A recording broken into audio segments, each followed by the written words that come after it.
5 days ago, Bruce Vance looked me dead in the eye and told me I was a cancer.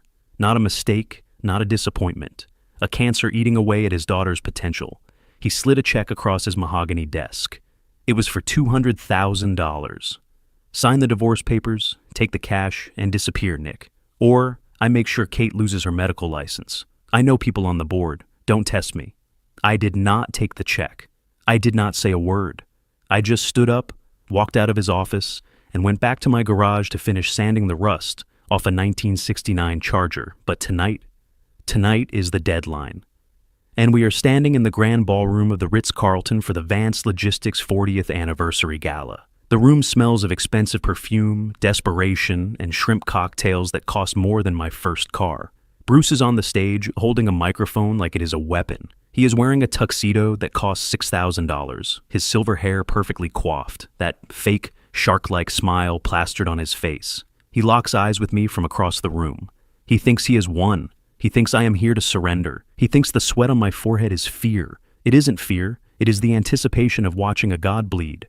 My name is Nick. I am 34. To everyone in this room, including my wife Kate, I am a mechanic. I fix old muscle cars in a rented garage in Queens. I come home with grease under my fingernails. I drive a beat-up 2011 Ford F-150. I wear flannel because it is comfortable, not because it is a fashion statement. Bruce Vance is worth about $450 million. He built Vance Logistics into a shipping empire. He is arrogant, loud, and treats people like disposable tissues. For 8 years, since the day I married Kate, he has treated me like dirt. He did not come to our wedding. He calls me the grease monkey in front of his friends. He buys Kate expensive jewelry and says, loudly, "Since your husband can't afford quality." Pain? Yeah, there is pain. It is the look on Kate's face when she tries to defend me, her voice shaking, only to be laughed at by her own father. It is the way she cries in the bathroom when she thinks I'm asleep, because Bruce told her she has wasted her beauty on a loser. What Bruce does not know, what nobody knows, is that I am not just fixing cars. When I was 22, I wrote a piece of compression code for data transfer. It wasn't sexy, it didn't make headlines, but a massive tech firm needed it desperately for their cloud infrastructure. They bought it out. Not for millions for stock options, early stock options. I didn't touch it. I let it sit. I lived on ramen and cheap beer. I watched that stock split, double, triple, and split again. Then I diversified, quietly. Crypto in 2013. Shorting the housing market crashes. Investing in biotech startups through shell companies. As of this morning's market close, my liquid net worth is sitting at $2.3 billion. I could buy Bruce's entire life 5 times over and use his company credit card to pick his teeth. But I never said a word. Why? Because when I met Kate, I was nobody. And she loved me anyway. She loved the guy with the grease on his hands, not the bank account. I needed to know that was real. But 5 days ago, Bruce crossed a line. Threatening Kate's career, threatening the woman I love because his ego cannot handle a blue-collar son-in-law. That is not business. That is war. Ladies and gentlemen, Bruce's voice booms over the speakers. The room goes silent. Thank you for coming. Tonight is a special night, not just for the company, but for my family. He gestures to the VIP table. Kate is sitting there, looking pale. She's wearing a red dress I bought her, one of the few expensive things I insisted on. She looks terrifyingly beautiful, but her eyes are sad. She thinks we are about to lose everything. She thinks Bruce is going to ruin her career because I won't leave. I have an announcement, Bruce continues, his grin widening. Effective immediately, Vance Logistics is merging with Oberon Shipping. This merger will make us the largest logistics provider on the East Coast. Polite applause. I check my watch. 8:14 p.m. And, Bruce says, raising a hand to silence them, as part of this restructuring, I am appointing a new CEO, someone who represents the future, someone with class, someone worthy of the Vance name. He looks directly at me, a sneer curling his lip. I am also happy to announce that my daughter, Kate, will be taking a sabbatical to reevaluate her personal choices. Family is about standards, after all. The room murmurs. That was a public slap in the face. Kate flinches. I see a tear slide down her cheek. That is it. I pull my phone out of my pocket. It is an old cracked iPhone part of the disguise, but the app running on it is very real. I tap execute. It is 8:15 p.m. Excuse me, Bruce. My voice isn't loud, but it cuts through the room like a tire iron through glass. Bruce stops. He squints against the spotlight. "Security," he says dismissively.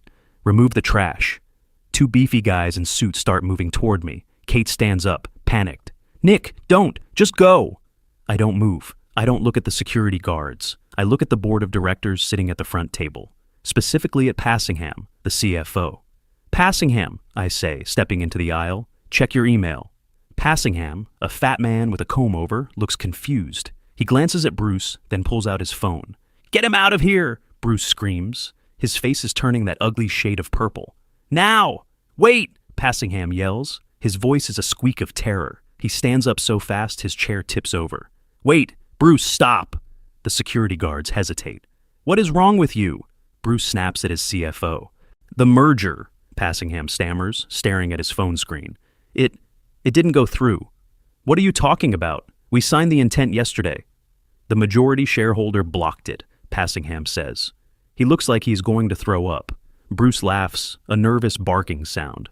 "I am the majority shareholder, you idiot. I own 40%. The rest is scattered public trading. I didn't block anything." "Not anymore," I say.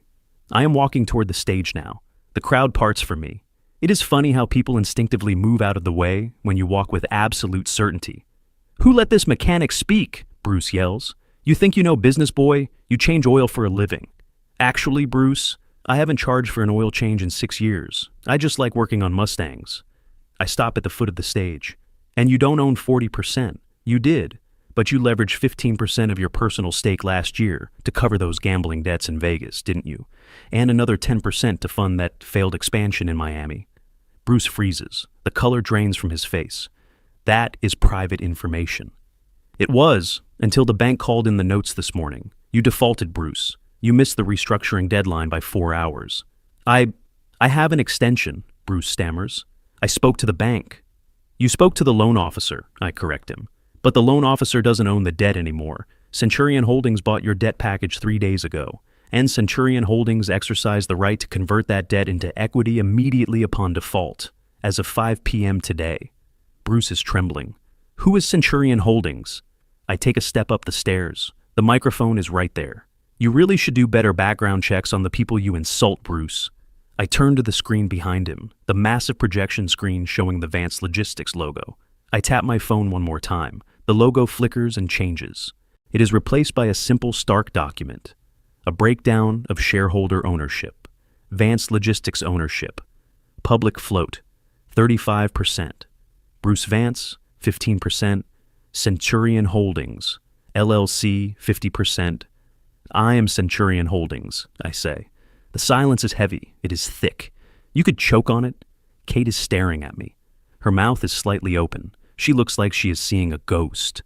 "That's a lie," Bruce whispers. You drive a truck. You live in a rental." "I like that truck," I say. "And the house is cozy. It keeps people like you away." I turn to the crowd. "There is no merger with Oberon. That deal was bad for the employees. Oberon was going to fire 40% of the workforce. Bruce knew that. He didn't care because he was getting a golden parachute." Murmurs of anger ripple through the room. "Instead," I continue, "Vance Logistics is going to undergo an internal audit. We are going to find out where the pension fund went, Bruce, because my analysts think you have been dipping into it to pay for your yachts." Bruce drops the microphone. It hits the floor with a deafening screech. He looks old. Suddenly he looks 90 years old. "You can't do this," he wheezes. "I'm your father-in-law." I step close to him. No microphone needed now. "No, you are the guy who told me to divorce my wife for $200,000. You are the guy who threatened to destroy her career." I reach into my jacket pocket, my cheap flannel-lined jacket pocket, and pull out the check he gave me 5 days ago. It is crumpled. I smooth it out on the podium. "You can keep this," I say. "You're going to need it for legal fees." I walk off the stage. I go straight to Kate. She is still sitting there, frozen. I hold out my hand. "Ready to go?" I ask. "I am starving. They only have shrimp here." She looks at my hand. Then she looks at her father, who is currently being swarmed by angry board members and a very panicked Passingham. She stands up. She takes my hand. Her grip is tight.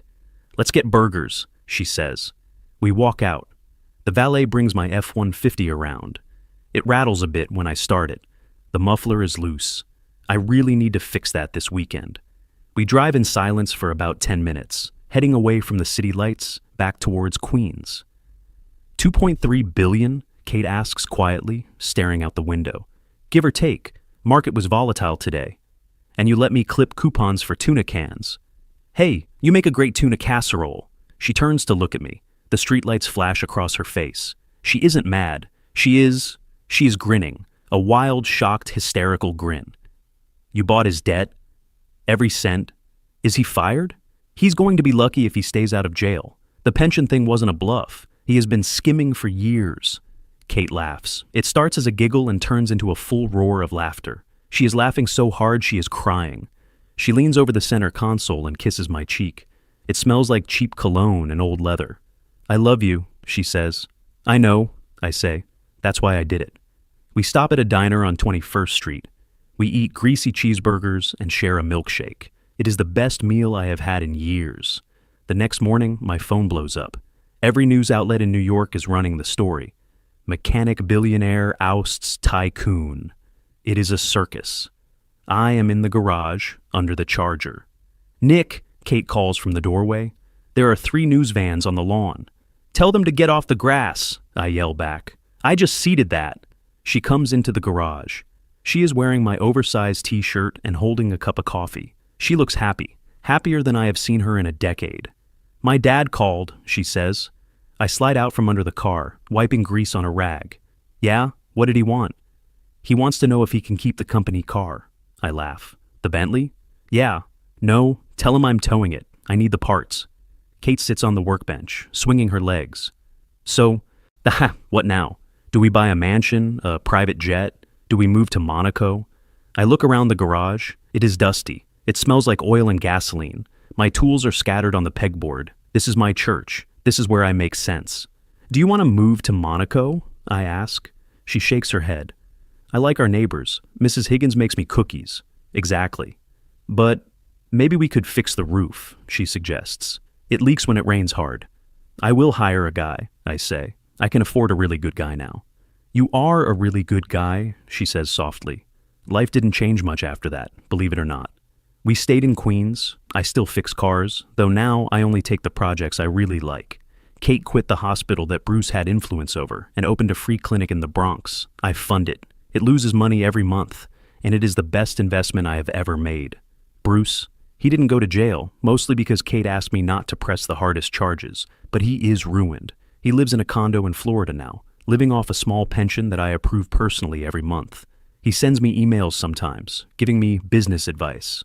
I send them straight to the spam folder. We did eventually buy a new car, though. Kate wanted something reliable.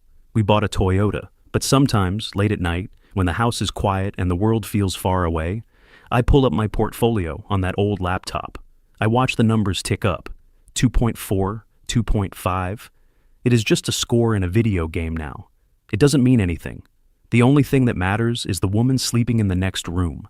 The one who stood up in front of a room full of sharks and held the hand of a mechanic, thinking he didn't have a dime to his name. That is the real wealth. Although, I have to admit, seeing the look on Bruce's face when the logo changed, that was worth every single penny. 3 years later, I am under the hood of a 1967 Mustang Fastback Raven Black. Absolute beauty. When a shadow falls over the fender, I don't look up immediately. I am tightening a bolt on the alternator that has been giving me grief all morning. Labor rate is $80 an hour, I grunt, but I am booked until March. I am not here for a tune-up. The voice is raspy, familiar, but weaker than I remember. I slide out on the creeper and look up. It is Bruce. He looks small. The arrogance that used to puff him up like a cheap suit is gone. He is wearing a polo shirt and khakis, leaning on a cane. The Florida sun has tanned him, but he looks tired. I sit up, wiping my hands on a shop rag. You are a long way from Boca, Bruce. I was in town, he says. He looks around the garage. He eyes the millions of dollars worth of vintage metal I now store here. The clinic Kate runs, it is impressive. She works hard, I say. I stand up. I don't offer him a chair. I saw her, he says. She looks happy. She is. Bruce pokes the concrete floor with his cane. I wanted to ask you something. Shoot. Why didn't you just tell me, years ago? If you had walked into my office and showed me your portfolio, things would have been different. I laugh. It is a short, dry sound. That is exactly why I didn't, Bruce. Things would have been different. You would have invited me to the club. You would have bragged about your rich son-in-law. You would have treated me with respect. And what is wrong with that? Because it wouldn't have been respect for me, I say, stepping closer. It would have been respect for the wallet. You treat people based on what they can do for you. I wanted to see how you treated someone who could do nothing for you. And you showed me. Every single day for 8 years. Bruce looks down at his shoes. I just wanted the best for her. No, you wanted the best for you. Kate was just an accessory to your ego. He sighs. He looks at the Mustang. She told me you paid off my medical bills last month. The heart surgery. Insurance is tricky, I say vaguely. Clerical error in your favor. He looks at me, and for the first time in his life, there is no sneer, no scheme. Just a defeated old man realizing he bet on the wrong horse. Thank you, he mutters. Don't get used to it. He turns to leave. He walks slowly, the cane clicking on the concrete. At the garage door, he stops. You know, he says, not looking back. You were right about the Oberon merger. Their CEO was arrested for fraud last week. I know, I say. I tipped off the SEC. Bruce huffs almost a laugh. He shakes his head and walks out into the sunlight. I watch him go. Then I pick up my wrench. Kate is coming home in an hour. She said she wants Italian for dinner. I know a place. It is a hole-in-the-wall, cash-only, plastic tablecloths. The pasta is homemade and the wine is cheap. I can buy the restaurant. I can buy the whole block, but I won't.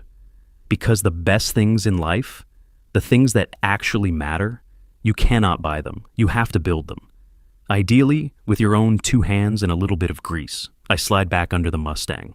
Back to work.